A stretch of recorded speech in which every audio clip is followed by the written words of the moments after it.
Bonjour à tous et bienvenue à notre webinaire, le BIM 360 pour les projets infrastructures.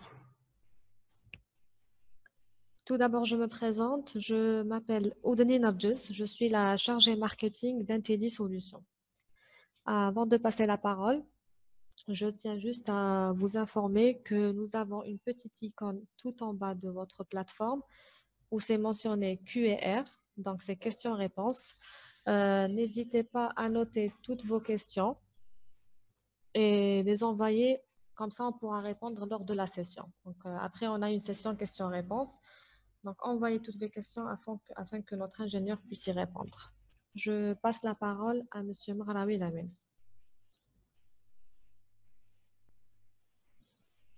Bonjour tout le monde, bonjour Narjis, merci. Je tiens à vous remercier de votre présence. Narjis, Le partage, normalement tout est bon. Normalement c'est bon Lamine, tu as l'accès au partage. Ouais. Super.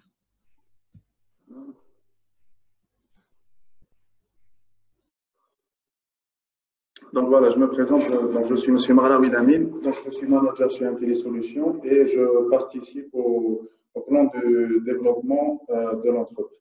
Voilà. Alors, on va faire juste un petit sommaire de savoir exactement quelle est la durée du webinaire, quelle est la durée de chaque partie. Je pense que c'est important parce que j'imagine que vous avez beaucoup de travail, vous êtes un peu occupé. Donc, on va essayer de faire vite et être, je dirais, plus clair. D'accord? Donc, nous avons la partie. Pardon? Pardon, il y a une personne qui a envoyé qui dit qu'on ne vous entend pas bien. Donc, est-ce que tu peux crier un peu? D'accord. Donc, pardon. Donc, comme là, ce que vous voyez, c'est le sommaire du webinaire. Donc, on va commencer par une petite présentation BIM. Donc, généralement, le BIM, tout le monde le connaît. Ils ont commencé, ils se sont initiés avec le BIM, ils ont commencé à prospecter, à faire des recherches. Il y a des bureaux qui ont déjà commencé à appliquer le processus BIM en interne. Mais il y a beaucoup de malcompréhension en ce qui concerne le BIM. Donc, les gens croient que ça tourne uniquement autour de la maquette numérique, alors que le BIM, c'est tout autre chose. C'est tout un service qui concerne la durée de vie d'un projet. D'accord? Donc, dans ce volet, on va parler du BIM en général. D'accord? La deuxième partie, donc, définition du travail collaboratif, donc, qui est un facteur très important dans ce processus, qui sera présenté par mon collègue Nordin. Et puis, pourquoi BIM 360? Donc, la plateforme de collaboration. Donc, l'essentiel de ce webinaire, c'est de vous parler de la plateforme de collaboration, son utilité et comment on peut valoriser le projet à travers cette plateforme. En bas, il y a une partie démonstration, donc d'une durée à peu près d'une heure, donc sur des tests de projet. Nordin vous en dira plus. Voilà. Et à la fin, donc vous aurez une séance de questions-réponses. Si vous avez des questions, n'hésitez pas. On se fera un plaisir de répondre.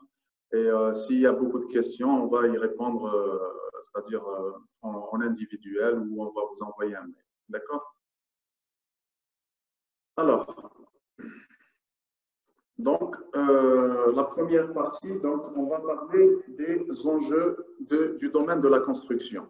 C'est-à-dire, on se pose toujours la question, c'est quoi le BIM, mais on ne se pose jamais pourquoi le processus BIM il a été adopté dans le secteur de la construction. Là, on se dit toujours, avec les outils que j'ai, l'organisation que j'ai, elle me convient. D'accord? Mais il s'est avéré avec le temps, on a vu il y a une détérioration dans le secteur, on n'arrive pas à respecter les délais, on n'arrive pas à bien budgétiser les enveloppes Tawana. Donc, il y a quand même des contraintes. Donc, sur les enjeux, il existe des enjeux historiques, donc l'enjeu sur la qualité du produit fini. Aujourd'hui, on fait face à des constructions beaucoup plus complexes, d'accord? Et la qualité de bâtiment doit être maintenue. Alors, on doit trouver une solution pour maintenir cette qualité dans des projets plus complexes.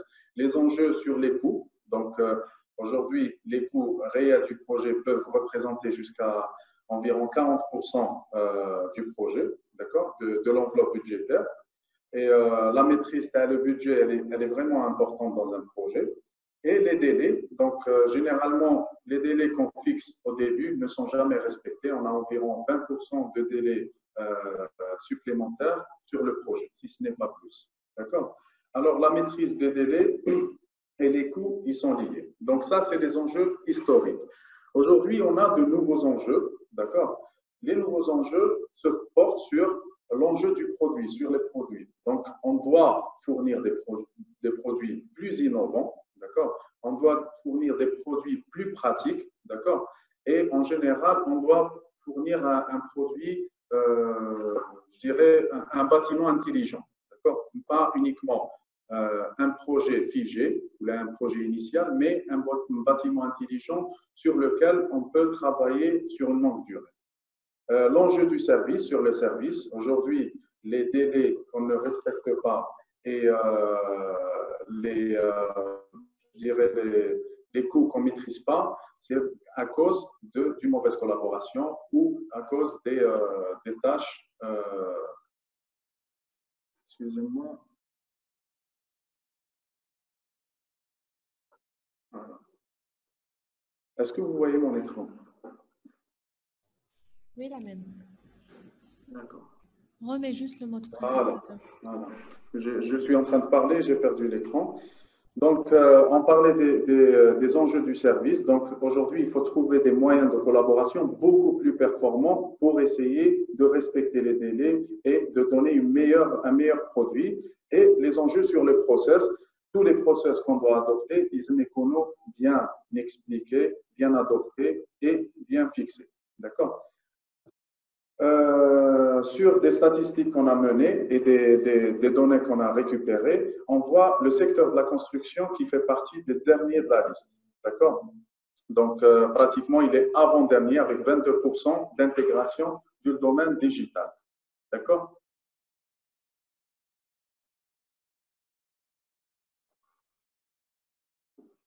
Pardon, je vais apparemment, les gens.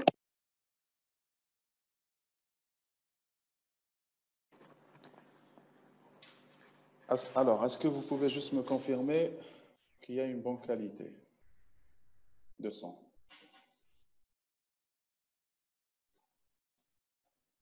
Oui, Lamine, c'est bon, là, ils entendent bien. C'est bon. Donc, je disais que sur le secteur de la construction, il est en avant-dernier. Pourquoi? Parce qu'on n'utilise pas beaucoup les technologies digitales. On n'a pas numérisé le secteur et on n'utilise pas beaucoup les technologies digitales. Donc, dans ce contexte, le secteur, il n'a pas très bien avancé et les raisons auxquelles fait face le secteur et les causes de ce retard, il se récapitule dans des pratiques de méthodes de travail traditionnelles. Donc, on travaille toujours manuellement. L'inexistence de la partie recherche et développement. Pratiquement, on ne connaît pas d'entreprise qui a investi dans la recherche et développement et qui a évalué son processus de gestion et de collaboration et de production aussi. Et une forte pression sur les prix qui peut limiter l'innovation. Aujourd'hui, on est en train de voir des projets, une demande très forte et on doit respecter les délais et donc ça limite un peu l'innovation. Juste l'exemple, tu as les projets sociaux et tout ça. Donc, voilà. Alors, l'arrivée du digital. Aujourd'hui, les opérateurs mondiaux ont décidé d'adopter le digital dans le secteur de la construction.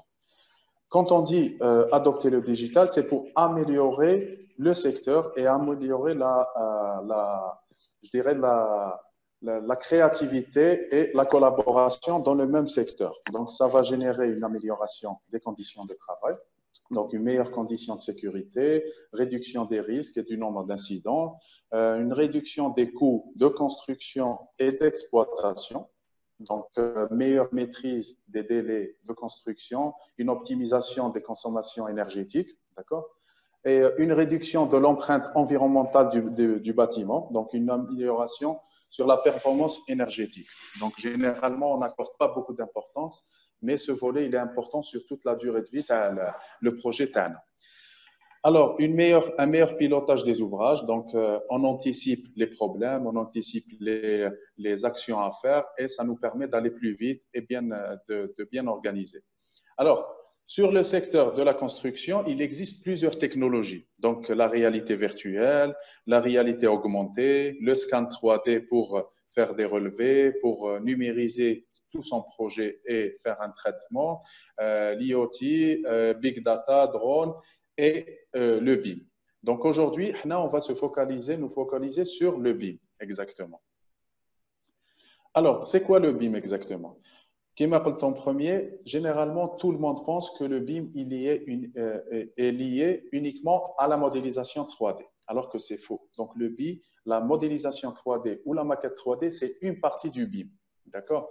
Le BIM, c'est un processus, donc désigne le processus consistant à consolider, structurer, échanger, enrichir et exploiter surtout. Donc, on n'accorde jamais d'importance à l'exploitation du projet qu'on a fait en processus BIM, alors que c'est la valeur ajoutée de ce processus. Ce n'est pas uniquement l'étude ou la maîtrise de la maquette, mais c'est l'exploitation, comment on peut exploiter sur notre projet.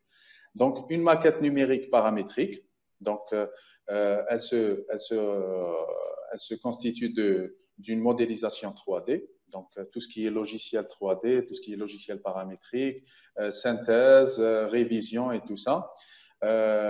Intégration de la dimension temps. Aujourd'hui, grâce au BIM, on peut exactement planifier notre projet et respecter la planification de notre projet. On fait un suivi en temps réel des tâches qui sont attribuées à chaque personne liée au projet. Et ça permet d'avoir une image ou une vision générale du projet. L'intégration du paramètre coût.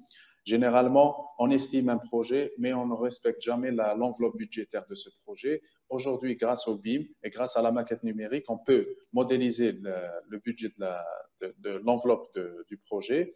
On peut simuler sur des possibilités où on peut optimiser plus et on peut extraire les quantités et les coûts associés à ce projet. Donc, on peut avoir toute la donnée qu'on veut.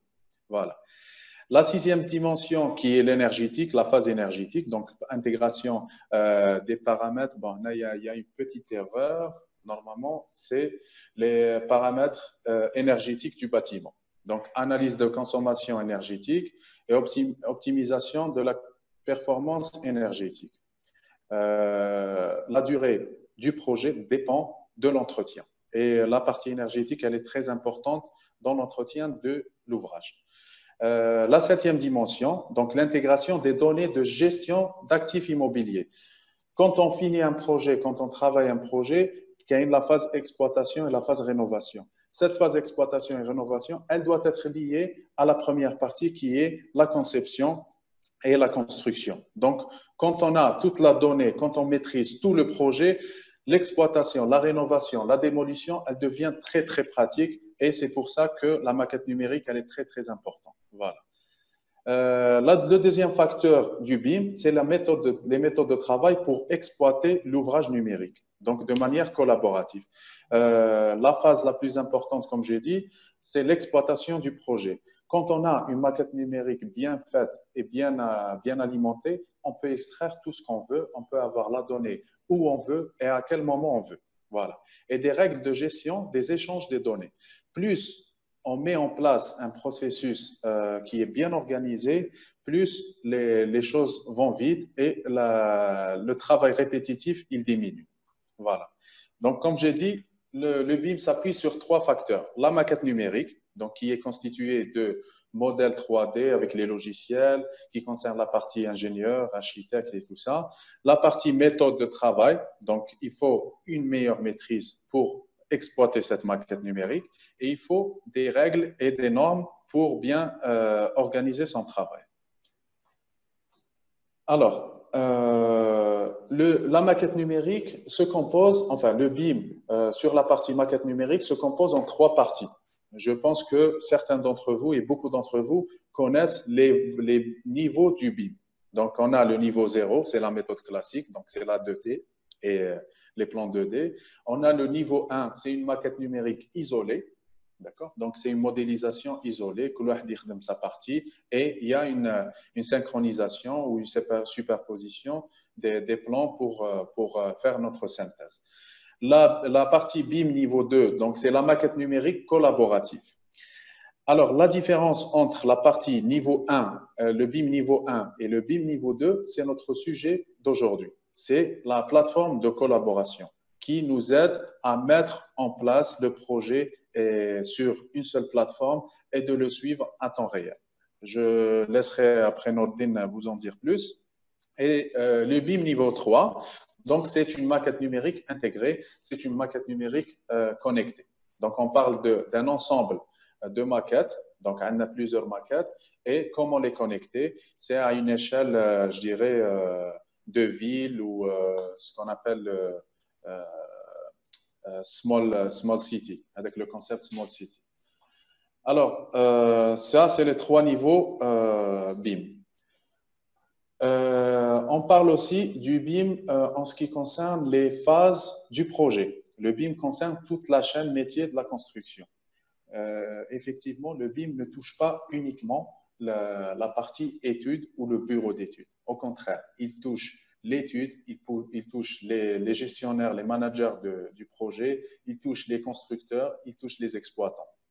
Donc, sur la partie études, donc, il touche tout ce qui est maîtrise d'ouvrage, architecte ou l'ingénieur, les constructeurs pour maîtriser les coûts et les délais, augmenter la qualité, proposer de nouveaux modèles, les exploitants et les maintenanciers, donc les facility managers, et les gestionnaires de patrimoine qui on a pour valoriser le patrimoine, pour anticiper les besoins de rénovation. Si besoin d'un investissement dans les 5 ans prochains, je peux m'appuyer sur la maquette numérique pour pour planifier mon investissement. Et cette valeur ajoutée, tout au long du cycle de vie, elle va être sur la communication et l'organisation. Donc, on va centraliser les données sur un seul modèle. On va organiser le système productif et décisionnel. La continuité numérique. Donc, chaque action qu'on fait autour de la maquette, elle va être consolidée et elle va être intégrée dans l'ouvrage et on peut l'exploiter à tout moment. Et surtout, la partie la plus importante, c'est qu'on a la traçabilité des informations et des évolutions de l'ouvrage, c'est-à-dire tout au long du cycle de vie tel projet. Voilà. Bien sûr, on a parlé du secteur, on a parlé du digital et comment le digital peut être une valeur ajoutée, comment ce digital, on a parlé du BIM, donc le BIM, donc on a parlé c'est quoi le BIM, on a parlé de la valeur ajoutée du BIM sur le cycle, tout au long du cycle de vie tel le projet. Maintenant, il y a des conditions pour adopter le BIM. Alors, pour adopter le BIM, c'est pas uniquement maîtriser un logiciel ou maîtriser, je dirais, une méthode de collaboration. Au contraire. Donc, c'est plusieurs étapes. La première étape, c'est la mise en place d'une stratégie BIM. La stratégie BIM, on la met au niveau de l'entité et au niveau du projet. Donc, sur l'entité, on doit mettre en place une organisation, on doit analyser les bénéfices, bien sûr. Chaque gestionnaire ou chaque entrepreneur, il doit faire une étude sur son retour investissement. Donc, ça, c'est sur la partie entreprise. Sur la partie projet, donc, on planifie ou on sécurise les données qu'on a. Donc, on met en place une action pour sécuriser le projet TANA. La mise en place d'une charte BIM, donc et convention, ce qu'on avait dit. Donc, toute une organisation, on l'applique et on se conforme à cette organisation. Une organisation des parties prenantes sur le projet. Donc, il faut définir les rôles et les responsabilités de chacun sur le projet. Donc, ça, c'est la première stratégie. On a dit sur le projet et sur l'entité. La deuxième mesure à prendre pour maîtriser le BIM, c'est le processus et méthode de travail. Donc, il faut maîtriser les processus métiers et les processus d'échange. Si on n'a pas de notion sur comment on doit échanger, comment on doit travailler dans un processus BIM, c'est un peu difficile, on sera un peu perdu. Et la démarche d'amélioration continue. Il faut toujours, comme j'ai dit, le BIM, c'est pas une finalité en soi, c'est un service qui n'est pas lié à un projet. On peut être 4 personnes et faire une petite maquette de R+3 par exemple en BIM. Si on a un autre projet qui est beaucoup plus complexe, ce n'est pas une garantie qu'on peut le faire en BIM. Pourquoi? Parce que ça dépendra de l'organisation. Automatiquement, il a une organisation qui est limitée à des projets R+3. C'est pas automatiquement, c'est pas la même organisation qui est pour un projet R+20 ou R+. D'accord? Donc, une démarche d'amélioration continue. Il faut toujours penser comment on peut améliorer le processus ADA. Fonctionnement collaboratif en mode agile. La troisième partie, donc les mesures à prendre, c'est les compétences BIM. Avant d'adopter le BIM, il faut déjà faire de la formation aux intervenants. Si les intervenants n'ont pas de culture BIM, n'ont pas de culture d'échange et de collaboration, c'est un peu difficile de travailler. Donc, la formation. L'internalisation, l'externalisation des compétences. Chaque entreprise, elle possède un réseau de consultants sur certaines disciplines ou là sur beaucoup de choses. Si on ne maîtrise pas les consultants et les consultants ne maîtrisent pas le processus ADA, c'est un peu difficile de collaborer avec eux. Et c'est un facteur très important, les consultants. La partie émergence de nouveaux métiers. Donc, il faut toujours penser à former des gens sur les nouveaux métiers pour qu'ils puissent être plus productifs. La quatrième mesure à prendre, donc, c'est maîtriser les technologies IT et data. Qu'est-ce que je veux dire par IT et data? Donc, tout ce qui est collecte de données auprès des intervenants. Si je travaille dans un environnement et un processus BIM, un écosystème BIM, j'ai besoin de maîtriser bien qu'est-ce que je dois avoir comme données. Donc, tout ce qui est input, tout ce qui est output. Si je ne le maîtrise pas, c'est un peu difficile. Il y aura toujours un problème de compréhension. Il faut maîtriser l'infrastructure IT et solutions logicielles. Donc là, on revient à la maquette numérique et au logiciel 3D, à la gestion dans un réseau ou dans une plateforme collaborative et tout ce qui est interopérabilité et protocole universel. Sécurité de plateforme collaborative pour les gestionnaires IT aussi. Ça, c'est important pour sécuriser la donnée, pour qu'elle ne puisse pas être à l'extérieur. Elle va rester seulement dans la maquette, plutôt dans la plateforme. Exploitation et valorisation de la donnée. Donc, ça, c'est un peu clair. Donc, là, c'est les démarches à adopter pour maîtriser le BIM. On a récolté pour vous quelques données pour que vous puissiez avoir, c'est-à-dire une idée sur le développement du BIM à l'échelle mondiale. Donc, ces statistiques, c'est des statistiques au niveau de l'Europe, comment les pays européens ont adopté le BIM durant les années d'avant. D'accord? Donc, on a les pays nordiques qui ont commencé, je vous donne juste l'exemple de la Norvège, qui a adopté 5 projets pilotes réalisés entièrement avec la méthode BIM. D'accord? Sur 2012, donc, le ministère de l'Intérieur rend l'usage BIM obligatoire pour les grands projets qui dépassent les 10 millions d'euros, d'accord, dans les Pays-Bas. L'Allemagne, donc, lancement de la phase pilote d'un projet, donc planifier le bâtiment 4.0. Alors 4.0, c'est l'industrie du futur, donc tout ce qui est quatrième révolution industrielle. D'accord? Donc vous voyez que le BIM, il a progressé petit à petit à travers chaque pays à adopter des mesures, des étapes pour adopter le BIM. Voilà. Là, il y a une autre donnée qui concerne l'adoption du BIM à l'échelle mondiale. On voit que certains pays comme les États-Unis et le Singapour ont avancé. Donc, les projets de construction à 80%, ils sont maîtrisés en processus BIM. Les États-Unis aussi. Et encore, ça, c'est des chiffres qu'on a eus de 2015 à 2017. Donc, si on parle de 2020, je pense qu'il y a des résultats beaucoup plus intéressants. D'accord ? Alors, sur la partie processus métier, d'accord? Sur la partie impact métier, il y a beaucoup d'entreprises qui nous ont posé la question, quels sont les métiers qui sont concernés par le BIM? Quels sont les métiers qui vont disparaître? Excusez-moi. Donc, quels sont les métiers qui vont disparaître? Quels sont les métiers qui vont apparaître? Et la réponse, elle est là. Donc, on trouve 3 catégories sur l'impact métier dans le processus BIM. On a le cœur de métier qui se comporte de 30%, qui constitue 30%. impact faible, 18%, et impact fort, 52%. Donc, le cœur de métier, je dirais, c'est la maîtrise du processus BIM. D'accord? Donc, c'est la maîtrise de la maquette numérique. On trouve des architectes, des ingénieurs, on trouve des facility managers aussi, d'accord, pour exploiter la maquette. Sur la partie impact fort, donc, on trouve les gens qui font de l'estimation, qui font la budgétisation, qui font de l'étude, qui font la gestion de la construction. Et l'impact faible, c'est les métiers qui alimentent uniquement la maquette numérique. Donc, ils n'ont pas vraiment un impact, ils ne vont pas exploiter la maquette numérique à 100%, ils ont juste une petite alimentation à faire au niveau de l'entreprise ou du projet. Voilà, donc bien sûr, on a parlé des métiers et on va parler des métiers qui vont apparaître. Le BIM Manager, je pense que tout le monde a une idée du BIM Manager. Alors, le BIM Manager, c'est un nouveau métier qui est censé organiser et maîtriser, contribuer à la maîtrise de la maquette et à la maîtrise du projet. D'accord?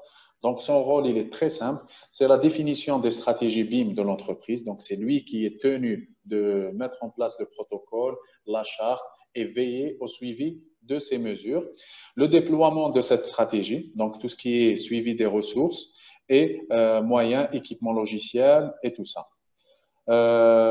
Il est tenu aussi de définir la charte du projet et intervention au niveau opérationnel. Donc là où on a un problème au niveau du projet, c'est le BIM Manager qui doit intervenir et dans cette intervention, il doit collaborer avec chaque intervenant. Voilà. On a aussi le BIM Facility Management. Donc, c'est le poste qui permet de récupérer toute la donnée pour l'exploiter dans la maintenance, dans la gestion de son patrimoine et tout ça. Voilà. Alors, pour finir, je voulais juste vous donner une petite idée. Donc, c'est pour vous rassurer en quelque sorte, ceux qui sont dans le domaine de la construction. Alors, le domaine de la construction, au contraire, il n'a pas baissé, il va augmenter. Pourquoi? Parce qu'il y a une forte demande, notamment parce que le développement démographique à là, et encore plus, on manque d'infrastructures au niveau mondial. Donc, on était à 8,5 millions en 2014. En 2018, donc à 10 trillions de dollars. Je ne sais pas interpréter, mais je pense que vous le savez. Et en 2025, donc une étude a montré qu'il y aura une augmentation de 25%, soit 3 trillions de dollars, 3,1 trillions de dollars. Donc, c'est des chiffres énormes qu'on ne peut pas interpréter. Voilà. Les régions qui sont concernées par ce processus et cette transformation, on voit à une échelle mondiale, on voit donc tout ce qui est la Chine, l'Inde, les plus gros pays qui ont adopté les technologies digitales dans le secteur de la construction. On voit les États-Unis aussi et on voit aussi l'Afrique qui est en activité émergente. Ça veut dire qu'il y a un plan de développement qui va se faire en Afrique.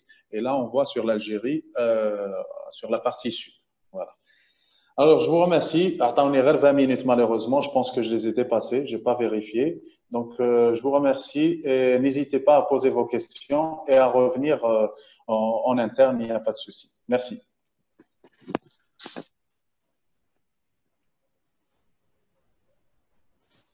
Je passe aussi la parole à Nordine. Je pense que c'est Nordine qui va prendre la parole maintenant. Oui, bonjour, salam alaikum. Donc, c'est Benzida Nordine, ingénieur en génie civil, donc ingénieur d'application chez Intelli Solutions.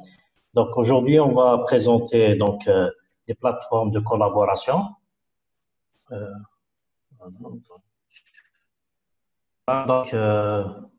Voilà. Donc, dans ce chapitre, on va déjà définir c'est quoi le travail collaboratif. Voilà.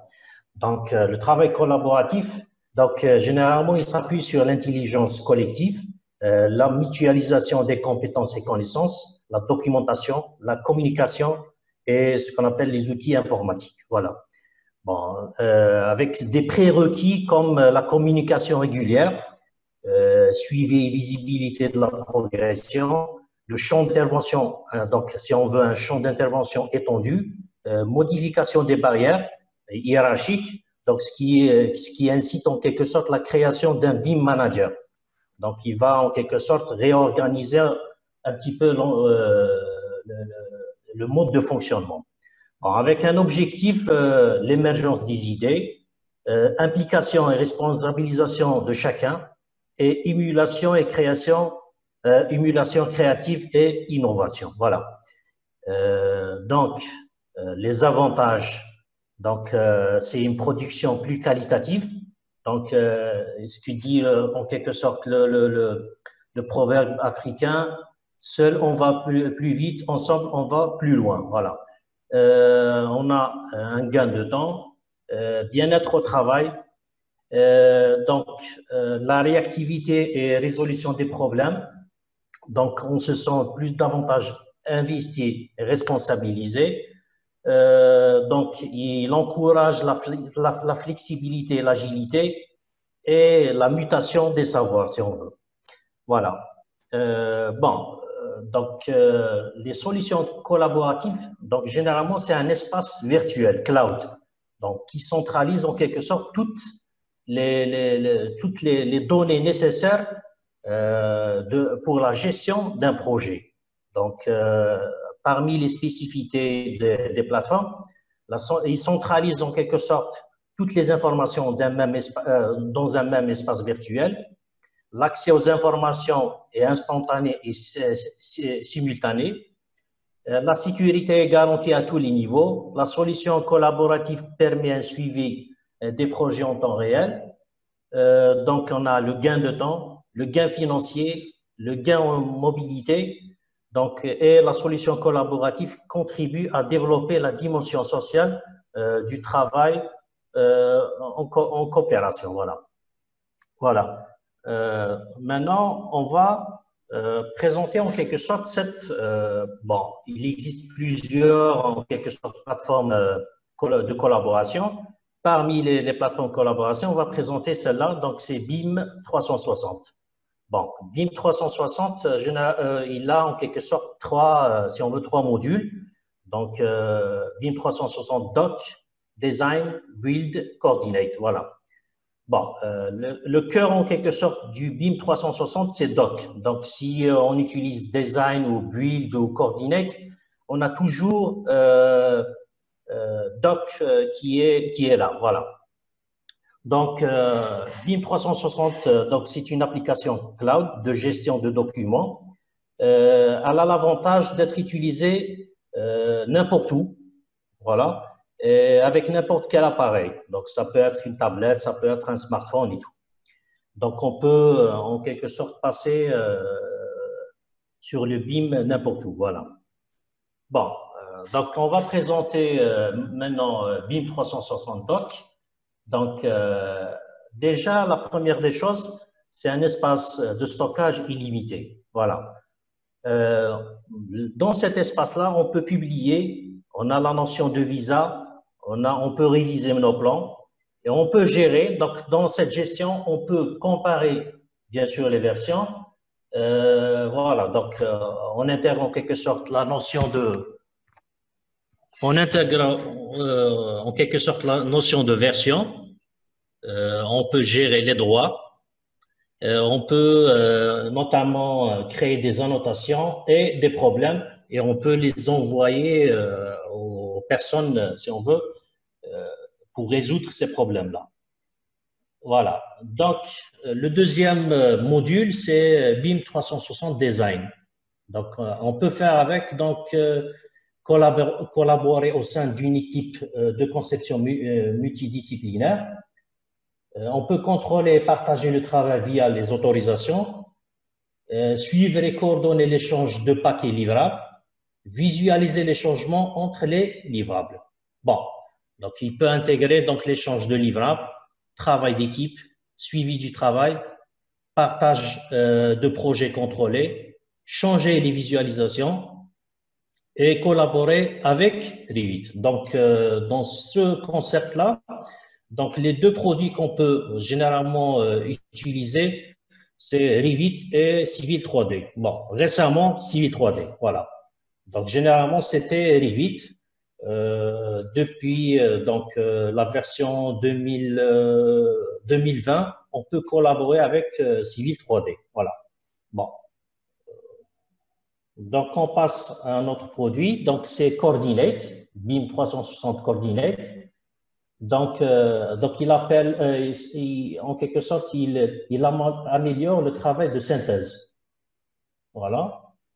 Donc, on peut identifier les problèmes coûts à travers l'examen de constructibilité.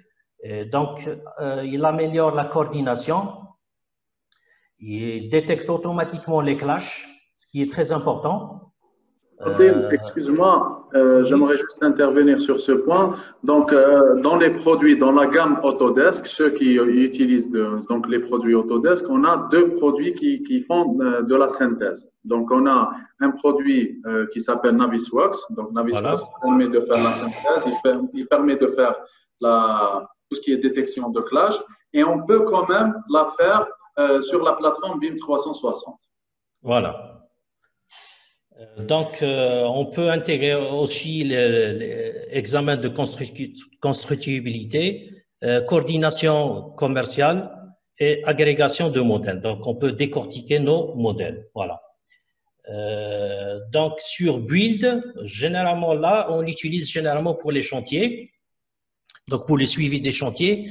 Donc, on peut intégrer ce qu'on appelle les demandes d'information, les créations de listes de contrôle, gestion de la sécurité, les rapports quotidiens, la gestion des problèmes et suivi des soumissions. Donc là, généralement, on l'utilise pour gérer les chantiers. Voilà. Donc maintenant, on va présenter.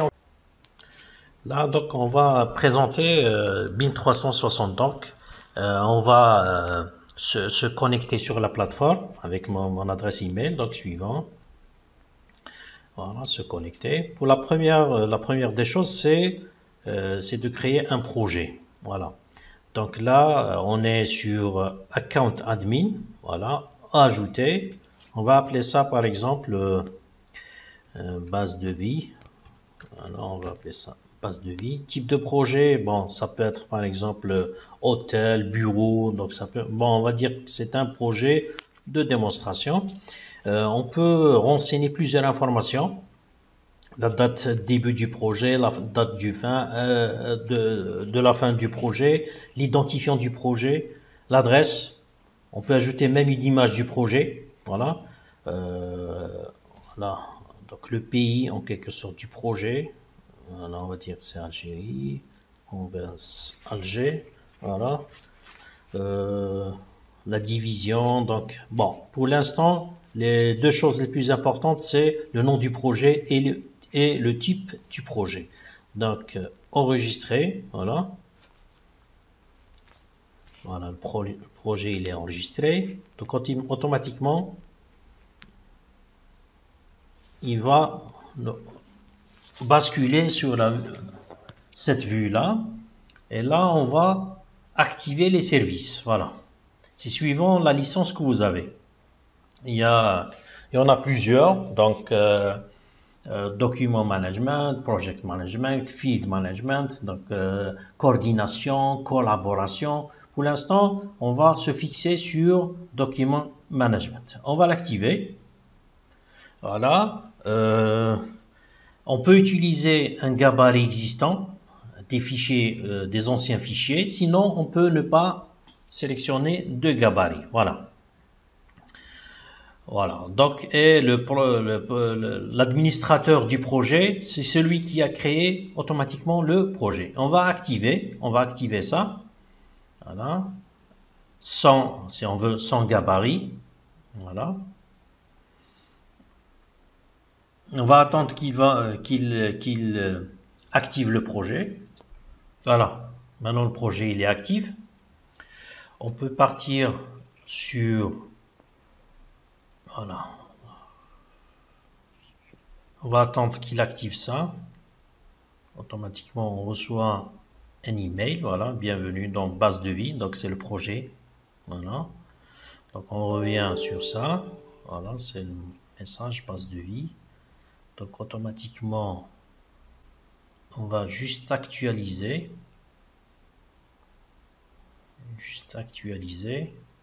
Et repartir sur... Voilà, donc la pastille document management, elle s'active. Voilà, on accède.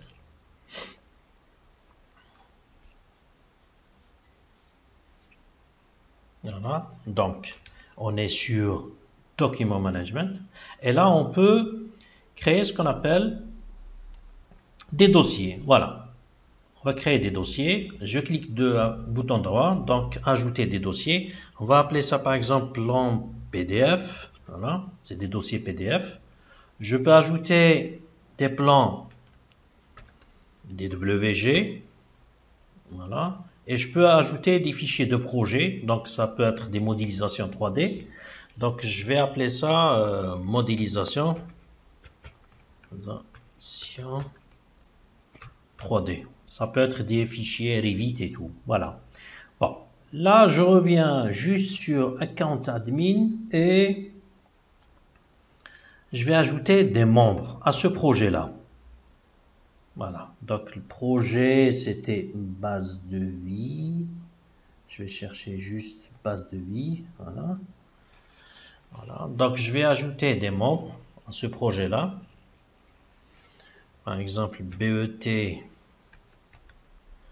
Génie Civil. On va dire que c'est un BET qui va sous-traiter les travaux. Yahoo.com, par exemple. Voilà, je l'active. Je le sélectionne. Ajouter au projet. Je peux ajouter une autre personne. Donc, je vais appeler ça. Voilà. Sélectionner. Ajouter au projet. Voilà. Donc, j'ai 3 personnes. Bon. Par exemple, là, je vois que je suis administrateur de ce projet-là.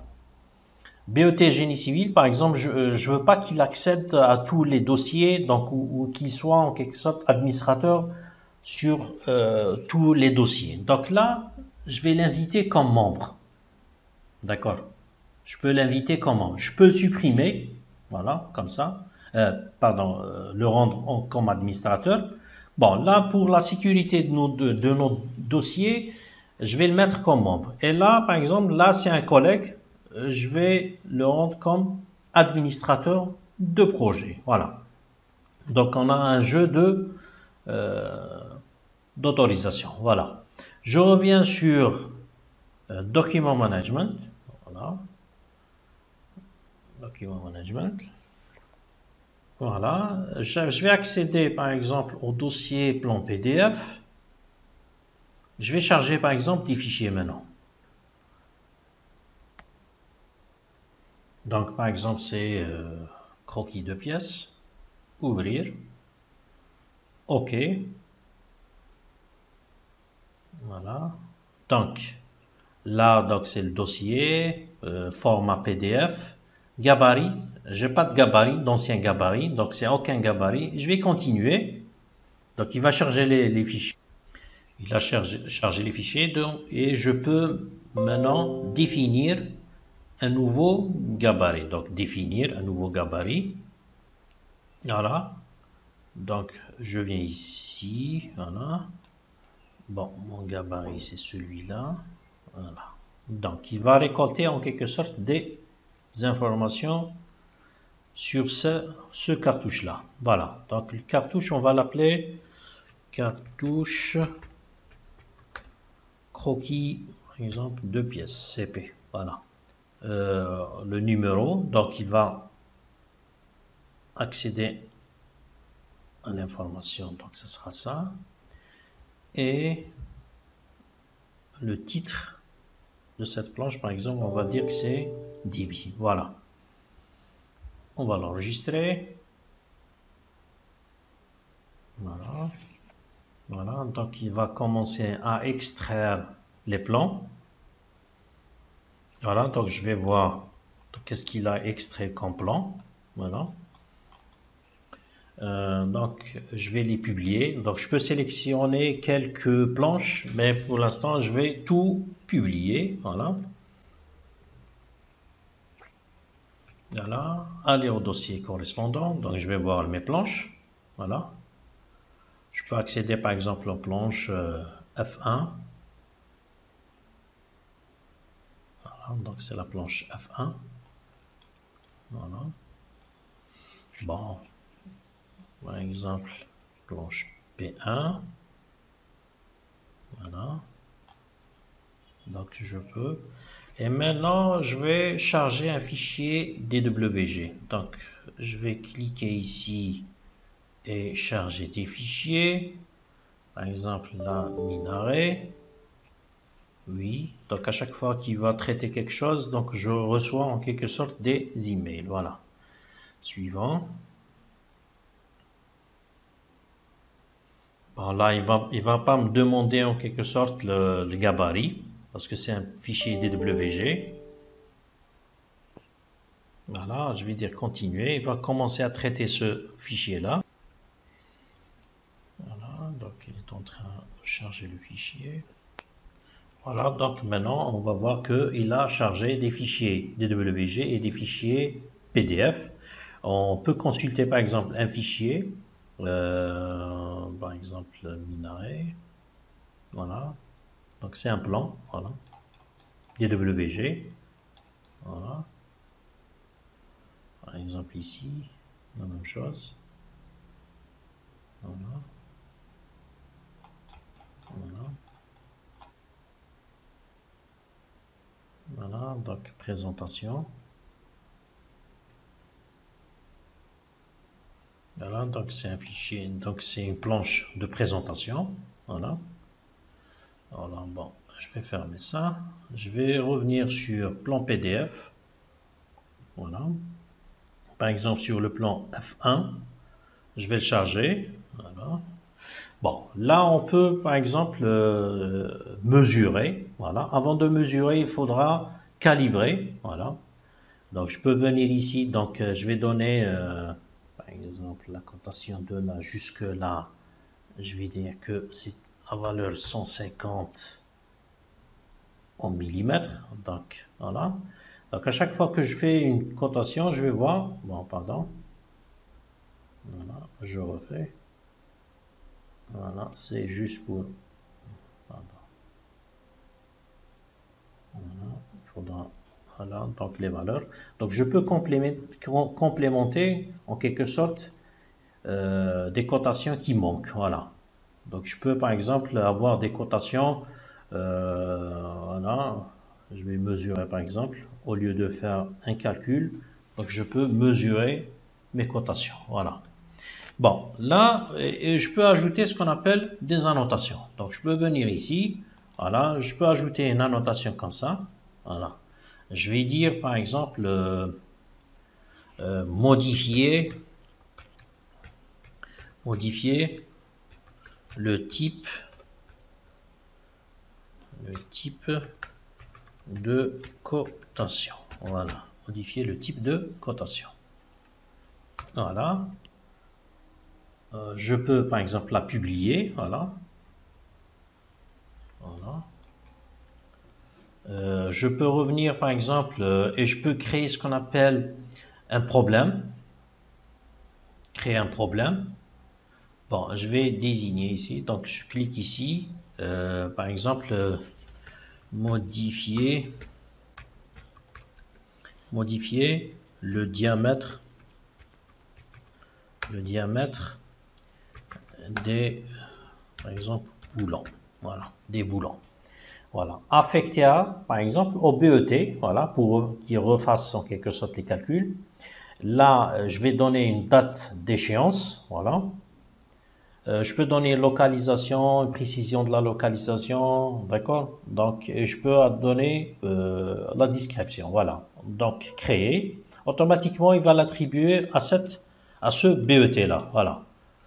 Voilà. Donc, je ferme par exemple cette planche. Dès que je ferme cette planche là, je vais voir qu'il y a une annotation, il y a aussi un problème. Donc, dans la liste des problèmes, voilà, je vais trouver le problème donc, qui est mentionné là, voilà, affecté à le titre, en quelque sorte, de ce problème-là, voilà. Donc, il va en quelque sorte établir une liste de tous les problèmes qui vont être sur projet, voilà. Voilà, je reviens au dossier. Bon, il reste une chose à faire, c'est de donner ce qu'on appelle les autorisations. Bon, on a vu tout à l'heure que le BET n'avait pas, c'était un membre du projet. Voilà. Donc je vais cliquer ici et voir les autorisations. Je vois que sur le dossier plan PDF, il y a uniquement 2 personnes. Donc moi et mon collègue. Donc là, je vais ajouter le BET. Voilà. Donc c'est BET. Voilà, génie civil. Et je vais lui donner un niveau d'autorisation. Donc, il y a plusieurs niveaux d'autorisation. Je vais lui donner affichage, téléchargement, chargement et modification. Il peut avoir même un contrôle complet du dossier. Sinon, un chargement, sinon une visualisation. Donc, c'est juste pour protéger mes données. Voilà. Bon, je vais l'ajouter. Voilà. Mais cette personne-là, je peux à n'importe quel moment la supprimer. Donc, voilà. Je clique. Voilà. Je vais voir du côté maintenant, du côté du BET, qu'est-ce qu'il peut voir. Voilà. Voilà. Donc, sur sa boîte email, donc on peut voir que Welcome to the base de vie project. Donc, il est invité à ce projet-là. Donc, il est invité. Donc, il peut accéder directement d'ici. Mais là, par exemple, je vais me désabonner, voilà, et je vais me reconnecter avec le compte du BET, voilà. Suivant, se connecter, et on va voir qu'est-ce qu'il peut voir sur ce projet-là, voilà. On a vu que tout à l'heure, on avait un dossier DWG, un dossier PDF et une modélisation 3D, voilà. Voilà, maintenant on va voir que il n'a l'accès que sur le plan PDF parce qu'on lui a donné des autorisations. Pour les autres fichiers, il n'a aucune autorisation. Donc on peut protéger nos documents. Donc on peut attribuer uniquement les documents qui en a besoin pour faire des modifications. Voilà. Par exemple, il peut voir ici que il y a des annotations, il y a des problèmes. Donc si je clique ici, voilà. Il peut ouvrir déjà la fenêtre, voilà. Donc il voit qu'il y a un problème, même une annotation modifiée, par exemple le type de cotation. Donc par exemple, je peux cliquer ici, modifier le diamètre. Si je clique par exemple sur ce, voilà, donc ouvert, donc je vais répondre, voilà. Donc on va dire que c'est pris en charge. C'est pris en charge. Voilà. Terminé. Donc, l'autre, il va recevoir en quelque sorte cette information. Là, voilà. Je ferme ça. D'accord. Donc, il aura, par exemple, il pourra avoir des cotations et tout. Idem que tout à l'heure. Voilà. Je clique ici. Donc là, qu'est-ce qu'il va faire? Donc, il peut charger ce fichier-là. Il va charger ce fichier-là, ou ces fichiers-là, il va les modifier, ensuite il va les charger sur cette plateforme. On va voir lorsqu'il va charger le fichier, on va voir la version qui va être affichée. Voilà, donc il va charger le fichier modifié, donc ouvrir, OK, continuer. Bon, pour le gabarit, on va utiliser le même gabarit. Voilà, donc on peut voir les fichiers. Voilà. Donc, publier tout. Allez, dossier correspondant. On va voir que on est sur la deuxième version. Voilà, on est sur la deuxième version. On peut voir par exemple les modifications qui vont. Voilà, donc je vois que le type, si on veut, de cotation a changé. Voilà, le diamètre, on l'a modifié. Voilà. On pourra même faire ce qu'on appelle une comparaison. Voilà. On va faire une comparaison, voilà, entre version 1 et version 2. Voilà. Voilà. Je clique ici. Voilà. Donc, je peux, par exemple, je peux voir que la cotation, le type de cotation a changé. Voilà. Le diamètre, On pourra par exemple zoomer. On voit que le diamètre il était 12 fois phi 18 et là on est 12 fois phi 20. Voilà. Donc on pourra voir donc les modifications qui ont été faites à ce plan-là. Voilà. Voilà. Je peux accéder par exemple aux autres fichiers, aux autres plans, pardon. Voilà. Je peux toujours faire de la comparaison, comparer. Voilà. Comme ça. Voilà. Je vois que le type de cotation a changé. Voilà. Sur la deuxième version. Donc on peut cumuler plusieurs versions. Donc là, je vais fermer la plateforme pour le BET et je vais revenir sur l'administrateur. Donc se connecter. Voilà, continuer. Voilà, donc je reviens sur PDF. Voilà, je vois que c'est la deuxième version. On est toujours sur la deuxième version. Pour les problèmes, voilà, je vais accéder là.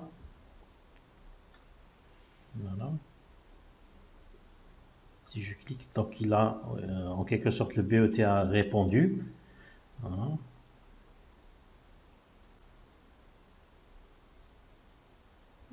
Je ferme ça. Je reviens sur le dossier. Donc toujours, on peut accéder à ces planches-là. Voilà. On peut faire également la comparaison. Voilà. Il y a plusieurs types de comparaison. Donc là, c'est ce qu'on appelle la superposition ou, si on veut, côte à côte. Voilà. Côte à côte, c'est juste pour voir que les plans ils sont différents et on peut voir ce qui a été modifié. Voilà. Voilà. Voilà. Ensuite, on peut attribuer ce qu'on appelle un processus de visa, donc pour accorder en quelque sorte ou valider nos plans. Donc, on peut travailler avec un processus de visa. Donc, ce plan-là va passer par plusieurs intervenants jusqu'à la validation du plan. Voilà. Maintenant, on va charger, par exemple, des fichiers modélisation 3D. Voilà. Donc, je vais venir ici. Voilà, donc charger des fichiers. Voilà, par exemple, ce plan-là. Voilà, il est en train de se charger. Et là, on va voir que le fichier il a été chargé. Donc, on peut accéder à ce fichier-là. Voilà. Donc, il y a des plans 3D, il y a des plans 2D. C'est suivant l'arborescence du projet. Voilà, donc je peux par exemple le navigateur à travers le navigateur du projet. Voilà, projet. On va attendre qu'il va se charger. Donc on voit par exemple que tout le modèle il est chargé. On peut par exemple cacher des éléments ou si on veut activer des éléments. Là, comme vous voyez, on peut par exemple créer des coupes. Voilà. Pardon.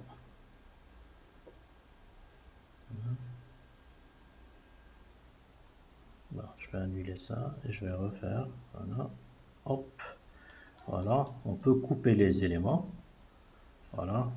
Juste pour avoir des coupes. Ensuite, on peut par exemple cacher par exemple des éléments. Je peux ne pas voir pas mal d'éléments. Par exemple les portes, les sols, les murs, les lignes, les poteaux. Donc là, c'est pour en quelque sorte filtrer mon projet. Voilà. Filtrer mon projet. Ou si on veut afficher les éléments, voilà, comme ça. Voilà. Je peux voir par exemple les plans qui ont été créés dans Revit, voilà. Voilà.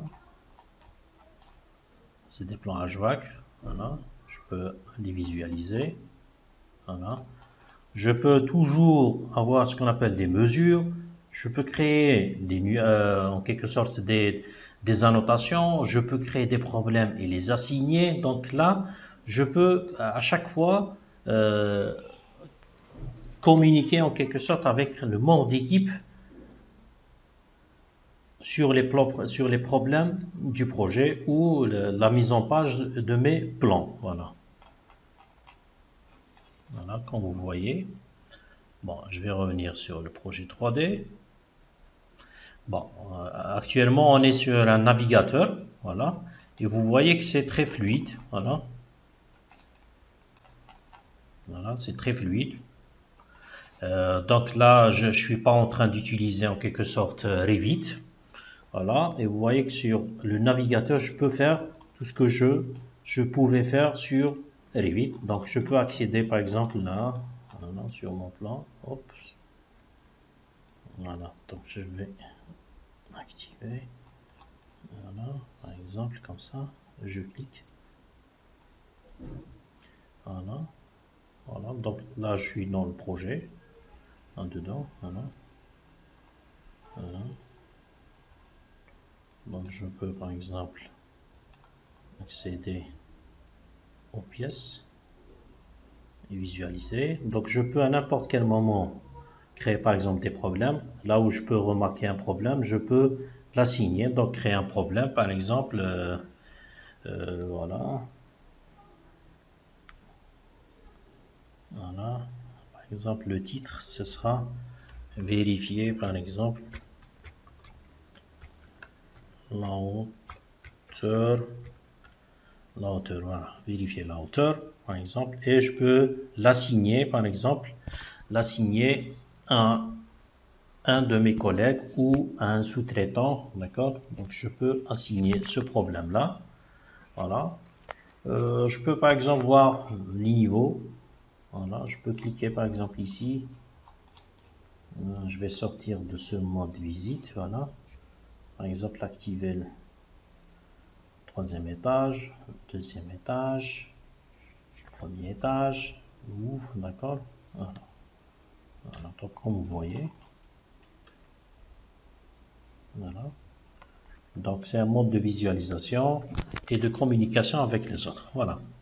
Voilà, donc c'est grosso modo ce qu'on peut faire avec BIM 360 Doc. Voilà. Sur comment utiliser la collaboration avec Civil 3D. Voilà, donc c'est nouveau. Donc on va voir par exemple comment la première étape généralement c'est comme on a vu tout à l'heure, donc c'était de créer le projet. Voilà. Voilà, donc je crée mon projet. Donc là, la création de projet. Je donne un nom, je donne l'emplacement, si on veut, la date du début et tout. Ensuite, la deuxième étape, généralement, c'est ajouter en quelque sorte les intervenants. Voilà. Et si on veut les membres.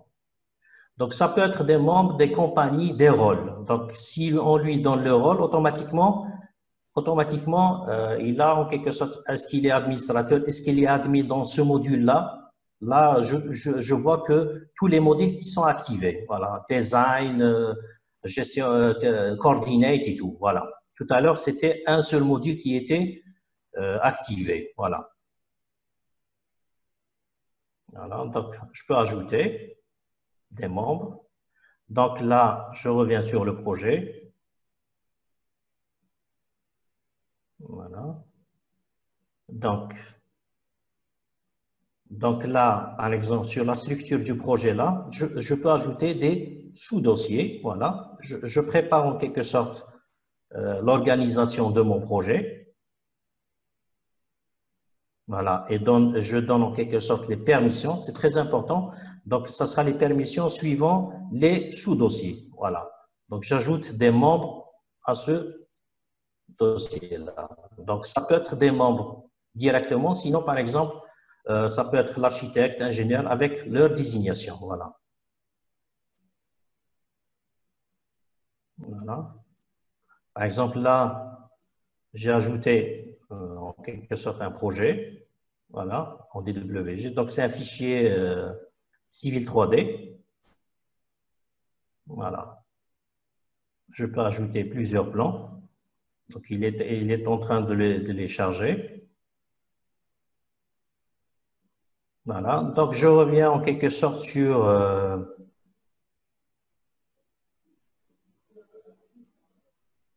voilà. Donc, ce qui est important là, c'est que à un moment donné, si pour utiliser en quelque sorte la collaboration avec Civil 3D, on est obligé d'installer ce qu'on appelle Desktop Connector. D'accord, le Desktop Connector. Donc là, pour que je puisse directement enregistrer mon projet, comme vous voyez, sur BIM 360. Donc c'est là, c'est une icône que je vais trouver en quelque sorte sur l'explorateur. Voilà. Voilà, donc là, c'est les projets. Donc, c'est le projet qu'on a créé tout à l'heure. Voilà. On peut l'intégrer. Donc là, je reviens un petit peu en arrière. Voilà. Donc, voilà. Donc là, je vois en quelque sorte l'arborescence. L'arborescence que j'ai créée précédemment sur BIM 360. Là, et je vois les plans que j'ai chargés tout à l'heure. Voilà. Voilà, donc là, par exemple, sur l'interface du début sur Civil 3D, donc pour ceux qui ont utilisé Civil 3D, donc à partir de la version 2020.3, donc si on installe en quelque sorte BIM Desktop Connector, donc on peut avoir cette configuration-là. Donc on peut voir, d'accord, qu'on peut intégrer BIM 360, voilà, et intégrer le projet. Voilà. Donc là, je vois que sur ce plan-là, donc il y a le cloud, d'accord? Voilà. Parce que c'est un projet qui est enregistré sur BIM 360. Donc on peut, par exemple, intégrer ce qu'on appelle les shortcuts, voilà, les raccourcis. C'est très important.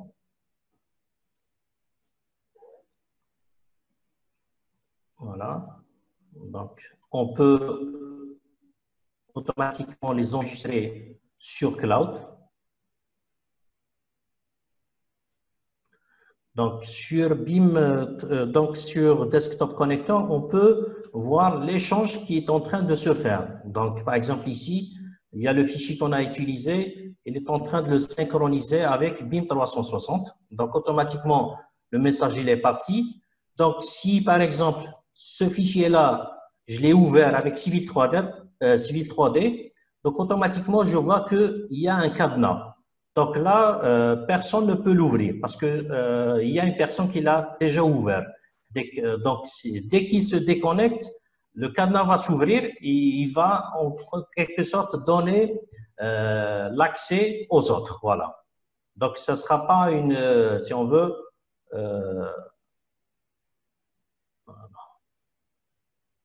voilà. Donc, je peux voir les shortcuts. Voilà. Voilà. Donc, ils sont enregistrés sur le même dossier. Donc, je peux, par exemple, même ouvrir un deuxième, par exemple, un nouveau fichier. Donc, je l'enregistre en quelque sorte sur BIM 360. Voilà. Voilà. Donc, j'ouvre BIM 360. Je rentre dans ce projet-là. Voilà. Dans sur CAD. Donc, on lui a donné, par exemple, 02 CAD. Voilà. La même chose pour les shortcuts. Voilà. Voilà. On peut ensuite insérer en quelque sorte, voilà, par exemple le terrain, l'axe en plan et tout, voilà. Donc, ils sont utilisés par d'autres personnes, voilà. Donc je ne suis pas obligé de centraliser tout le modèle sur le même fichier. Donc, je peux, par exemple, utiliser ce qu'on appelle les shortcuts. Donc s'il y a, par exemple, une modification, ça sera impacté sur ce fichier-là, voilà. Et ça peut être même des références externes. Voilà, mais il faut que ça soit sur le même, si on veut, sur le même dossier ou le même fichier BIM 360. Voilà. Voilà. Donc, ça va me donner donc à chaque fois donc de rafraîchir en quelque sorte pour que je puisse voir les modifications qui étaient faites par les autres, voilà, surtout sur les shortcuts, les raccourcis. Et là, je peux voir qu'à chaque fois que je vais enregistrer, donc automatiquement, il a la notion de versionning. Donc, je peux voir les versions, voilà, et je peux, par exemple, comparer entre les versions, voilà. Par exemple, ici, je vais comparer entre la version 1 et, par exemple, 2, voilà.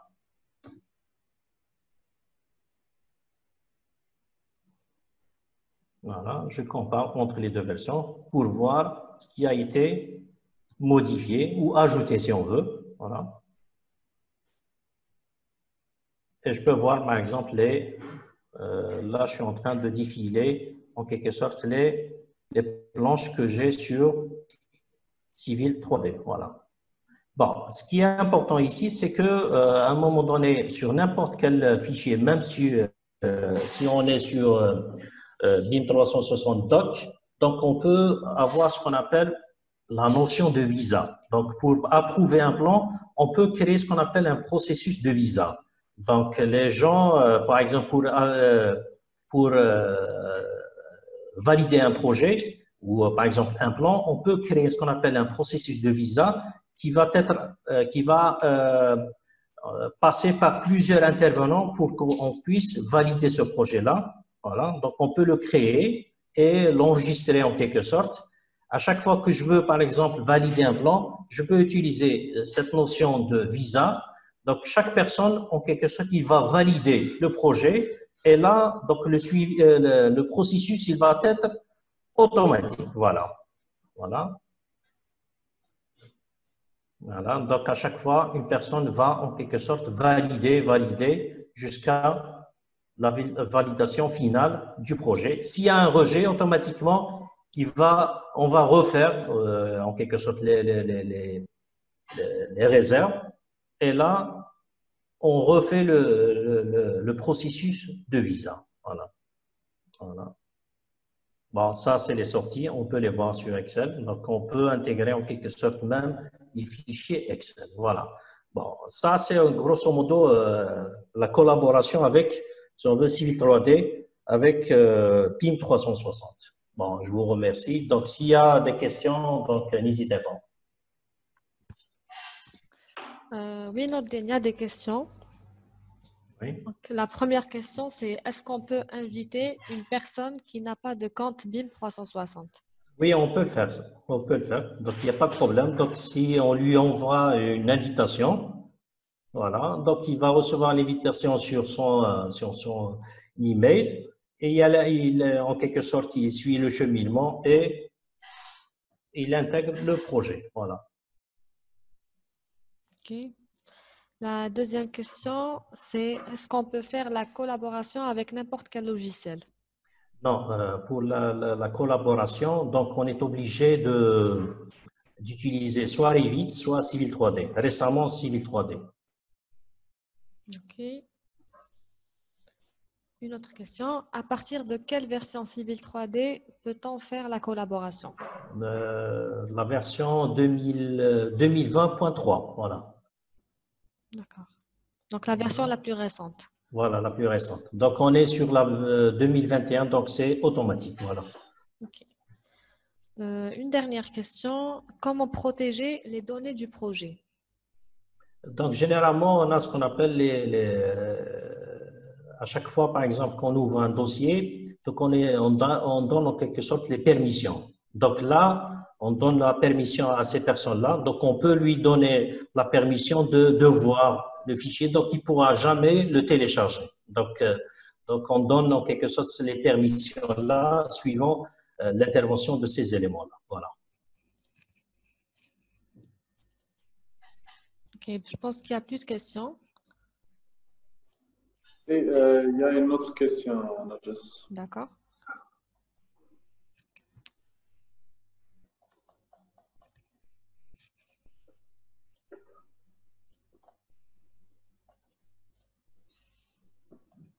Alors, la question, les fichiers partagés sont sous format DWG.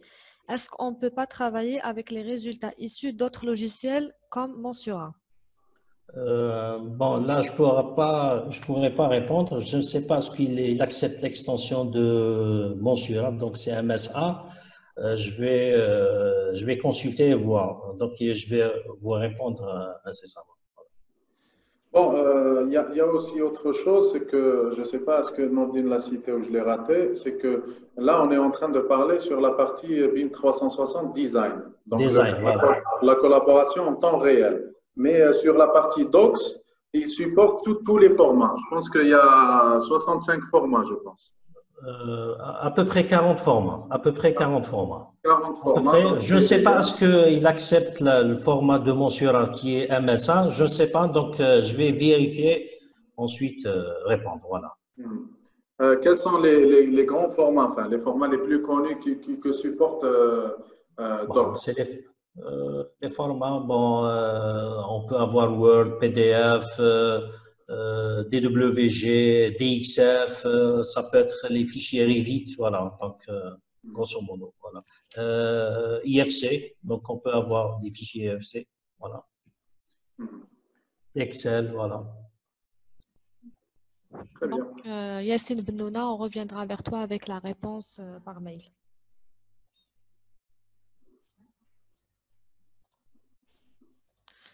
Je pense qu'il n'y a plus de questions. Voilà. Donc, avec ça, on clôture notre webinaire. On vous remercie à tous pour votre participation.